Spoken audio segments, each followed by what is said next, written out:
नमस्कार, आप देख रहे हैं दैनिक रेडियो पर संडे स्पेशल और मेरा नाम है कृष्णा अवतार दत्त। तो आज हम बात करेंगे महाकुंभ की। अगर आप प्रयागराज महाकुंभ में आ रहे हैं तो ये खबर आपके लिए है।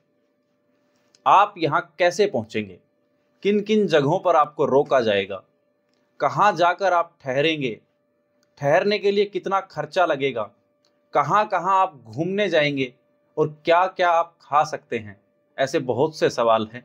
इन सवालों के जवाब लेकर मैं हाजिर हूँ। दरअसल महाकुंभ को लेकर यूपी सरकार का अनुमान है कि 40 करोड़ लोग संगम स्नान के लिए प्रयागराज आएंगे। ये श्रद्धालु 13 जनवरी से 26 फरवरी के बीच आएंगे। 2019 में जब अर्धकुंभ हुआ था तब तकरीबन 24 करोड़ लोग आए थे। वहीं मेला प्रशासन का अनुमान है कि सर्वाधिक 21% लोगों के जौनपुर रूट से महाकुंभ पहुंचने की संभावना है, जबकि रीवा और बांदा मार्ग से 18% और वाराणसी मार्ग से 16%, कानपुर मार्ग से 14% और मिर्जापुर मार्ग से 12% श्रद्धालु आएंगे। इसके अलावा लखनऊ मार्ग से 10% और प्रतापगढ़ मार्ग से 9% लोगों के आने की संभावनाएं हैं। तो जैसा कि प्रयागराज में एंट्री के लिए मुख्य रूप से 7 रास्ते हैं। बस और निजी वाहन से आने वाले लोग इन्हीं रास्तों से होते हुए संगम पहुंचेंगे। कुल 6 तरह के स्नान होंगे। इनमें मकर संक्रांति, मौनी अमावस्या और बसंत पंचमी पर ज्यादा भीड़ होगी। इन राजसी स्नानों से एक दिन पहले और एक दिन बाद Kumbh Mela no vehicle zone रहेगा। यह नियम उन सड़कों पर लागू होगा जो सीधे संगम की तरफ को जाती हो।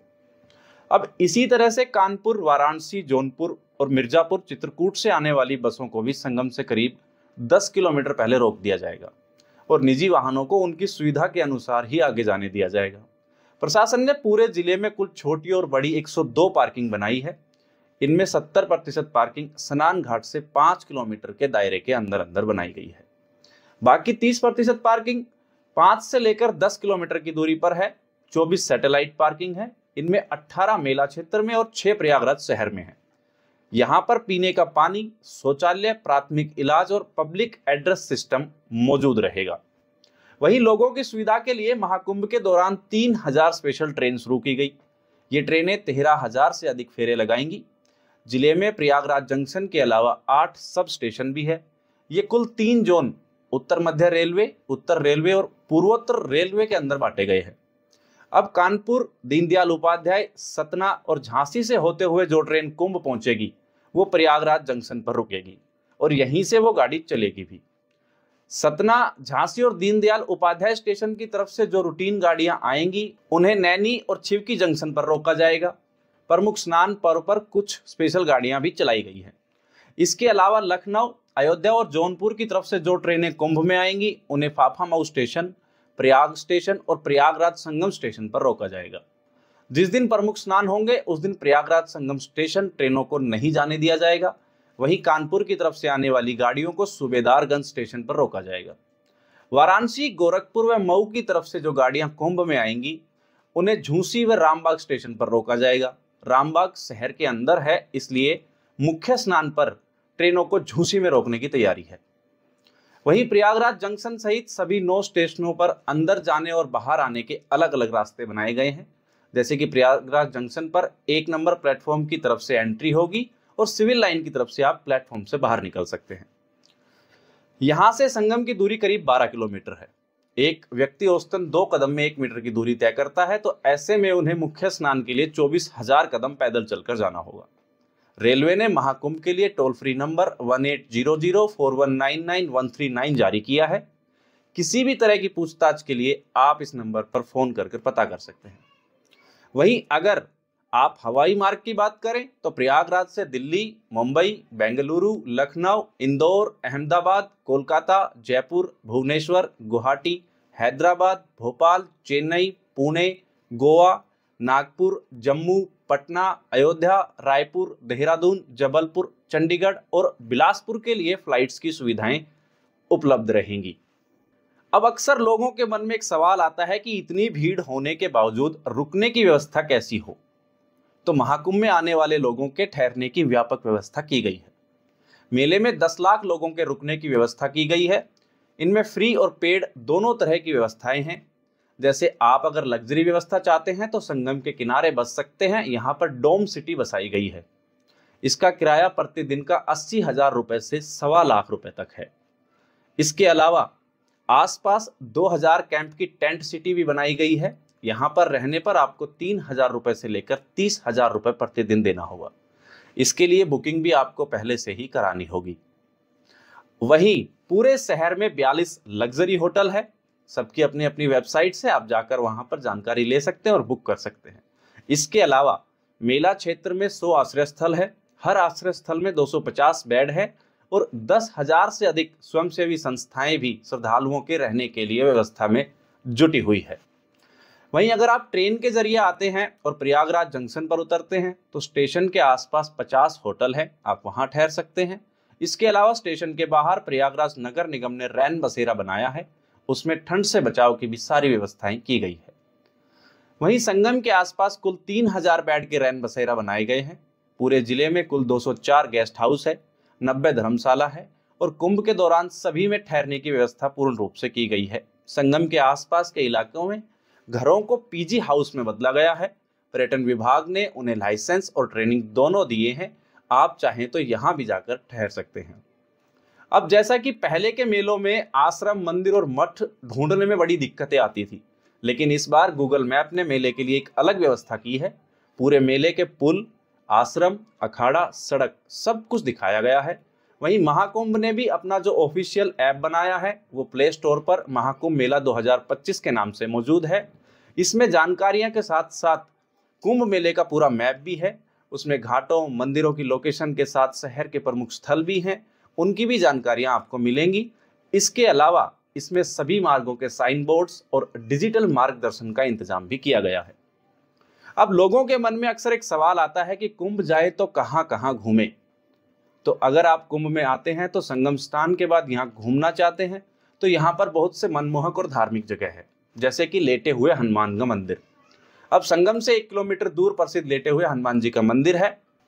पूरे देश में लेटे हुए हनुमान जी का सिर्फ यही एक मंदिर है। फिर आप जा सकते हैं अक्षयवट मंदिर। यह मंदिर संगम के पास बने अकबर के किले में है। पौराणिक कथाओं और ग्रंथों के मुताबिक यहाँ एक पवित्र बरगद का पेड़ है।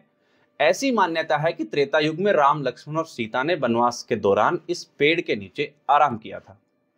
इसके बाद आप जा सकते हैं पातालपुरी मंदिर। ये मंदिर देश के सबसे पुराने मंदिरों में से एक है। अकबर के किले में ही अक्षयवट के पास बना है। इसका इतिहास वैदिक काल से जुड़ा है। इसके बाद आप जा सकते हैं मनकामेश्वर मंदिर। यह मंदिर अकबर के किले के पीछे यानी कि यमुना नदी के किनारे है और यहाँ काले पत्थर के भगवान शिव, गणेश व नंदी की मूर्तियां बनाई गई है और एक हनुमान जी की भी बड़ी सी मूर्ति यहाँ देखने को मिलेगी। इसके अलावा है नागवाशिकी मंदिर।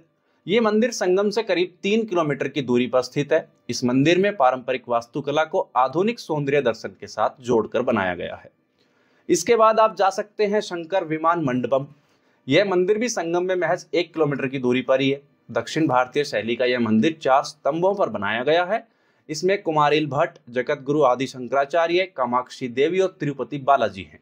इसकी भव्यता संगम की खूबसूरती में 4 चांद लगाने का काम करती है। वहीं धार्मिक स्थलों के अलावा यहाँ पर है चंद्रशेखर आजाद पार्क।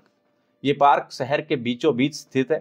1931 में चंद्रशेखर आजाद यहीं शहीद हुए थे। इससे पहले इस पार्क का नाम अल्फ्रेड पार्क था, लेकिन चंद्रशेखर का नाम इसमें बाद में रखा गया। इस पार्क में विक्टोरिया स्मारक, इलाहाबाद संग्रहालय और प्रयाग संगीत समिति भी मौजूद है। इसके अलावा आप स्वराज भवन जा सकते हैं। इसे पहले आनंद भवन भी कहते थे। मोतीलाल नेहरू ने 1930 में इसे कांग्रेस को उपहार में दिया था। आनंद भवन के पास ही उन्होंने अपना एक और घर बनाया जिसे स्वराज भवन कहते हैं। अब ये दोनों ही संग्रहालय में तब्दील कर दिए गए हैं। अब बचे खुसरो बाग और निषाद पार्क। अब 17 बीघे में फैला खुसरो पार्क प्रयागराज स्टेशन के प्लेटफॉर्म नंबर 1 के सामने है। इसमें सम्राट जहांगीर के सबसे बड़े बेटे खुसरो और सुल्तान बेगम का मकबरा है। यहाँ बलुई पत्थरों के बने 3 मकबरे मुगल वास्तुकला के बेहतरीन उदाहरण देने का काम करते हैं। वहीं निषाद राज पार्क एक भव्य पार्क है जो प्रयागराज जिला मुख्यालय से करीब 30 किलोमीटर की दूरी पर है। 80,000 वर्ग मीटर में फैले इस पार्क में श्री राम की निषाद राज के साथ एक बहुत बड़ी सी प्रतिमा लगाई गई है। अब एक आखिरी सवाल जो घूमने वालों के मन में आता है कि घूमने जाएं तो वहां जाकर खाएं क्या? तो ऐसा नहीं है, खाने की कोई समस्या नहीं है। दरअसल महाकुंभ में खाने के लिए बहुत सारी दुकानें लगाई गई हैं, लेकिन अगर आप क्वालिटी और मशहूर चीजें खाना चाहते हैं तो प्रयागराज में जाकर खा सकते हैं। यहाँ आपको सुबह सुबह कचौड़ी, सब्जी और दही जलेबी मिलेगी। इसके अलावा कुछ ऐसी चुनिंदा दुकानें हैं जिनका जिक्र मैं अपनी वीडियो में भी कर देता हूं। तो पहले नंबर पे देहाती रसगुल्ला। बरहना में 30 साल पुरानी देहाती रसगुल्ले की एक दुकान है। ये संगम से महज 2 किलोमीटर की दूरी पर है। इसके स्वाद के दीवाने लोगों की संख्या बहुत बड़ी है। दुकान पर दिन के 12 बजे से लेकर रात के 9 बजे तक भीड़ लगी रहती है। इसके बाद आप जा सकते हैं नेत्राम कचौड़ी सेंटर। कटरा में स्थित यह दुकान 168 साल पुरानी है। यहाँ देश के प्रधानमंत्री से लेकर तमाम सेलिब्रिटी ने स्वाद चखा है। यहाँ कचौड़ी के लिए अलग से लाइन लगती है। इसके साथ ही एक दुकान है कल्लू कचौड़ी की। मुट्ठीगंज में कल्लू कचौड़ी की यह दुकान भी बहुत पुरानी है। सुबह से ही इस पर भीड़ लग जाती है। ये दुकान इतनी मशहूर है कि इस दुकान के चलते इस चौराहे का नाम ही कल्लू कचौड़ी चौराहा रख दिया गया है। इसके अलावा हरी एंड सन्स लोकनाथ चौराहे पर स्थित है, जो 100 साल से ज्यादा पुरानी दुकान है। ये अपने नमकीन वाले आइटम्स के लिए खास मशहूर है और यहाँ का खस्ता दम आलू भी शानदार जायका देता है। और फिर जायसवाल डोसा मेडिकल चौराहे पर स्थित इस दुकान में क्वालिटी और स्वाद आपको दोनों मिलेंगे। कई प्रकार के डोसे के साथ इडली और वड़ा भी यहाँ का एक मशहूर आइटम है। अगर आप साउथ इंडियन खाना खाना चाहते हैं तो आप यहाँ जा सकते हैं। और अंत में बची पीने के लिए कॉफी। तो फिर कॉफी के लिए आप जा सकते हैं कॉफी हाउस। सिविल लाइंस में एमजी मार्ग पर कॉफी हाउस है। यहाँ आपको क्वालिटी की कॉफी मिलेगी। तो ये सब वो जानकारियां हैं जो महाकुंभ जाने से पहले आपको पता होनी चाहिए। तो आज संडे स्पेशल में था महाकुंभ की महाजानकारियां। अगर वीडियो पसंद आया हो तो वीडियो को लाइक करें, कमेंट करें और शेयर करें। हाँ, चैनल को सब्सक्राइब करना ना भूलें। मिलते हैं अगली वीडियो में, तब तक के लिए नमस्कार, धन्यवाद।